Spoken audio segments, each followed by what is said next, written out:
High friends, welcome back to my channel.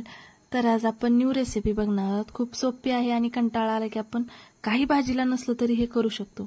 मी बेसन घेतले, त्याच्यामध्ये चिरलेला कांदा टाकलाय, कोथिंबीर टाकली, मीठ टाकले, थोडीशी चटणी टाकली लाल आणि थोडासा मसाला पण टाकलेला आहे।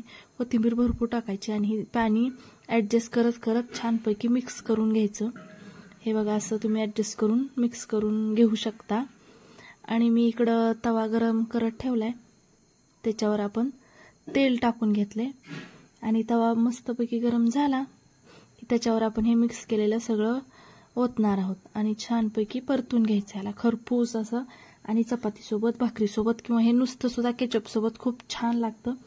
तुम्ही नक्की ट्राय करा आणि मला सांगा की हे कसं झालंय ते। बघा किती छान असं खरपूस छान भाजले। आमच्या मुलाला तर खूप आवडलं।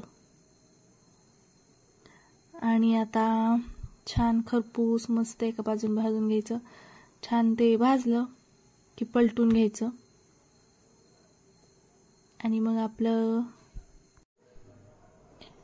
हे बघा, मी पलटून घेऊन मस्तपैकी दोन्ही बाजूनी भाजून घेते आणि छान भाकरीवर मी हे खाणार आहे। तुम्ही कशासोबत पण खावा। आणि कांदा घ्यायचा, टोमॅटो घ्यायचं, केचप घ्यायचं, कशासोबतही तुम्ही खावा।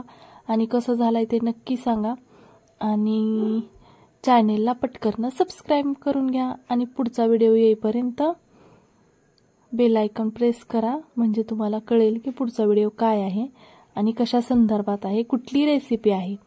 तर प्लीज तेवढं जाता जाता चॅनेलला सबस्क्राइब करून जा।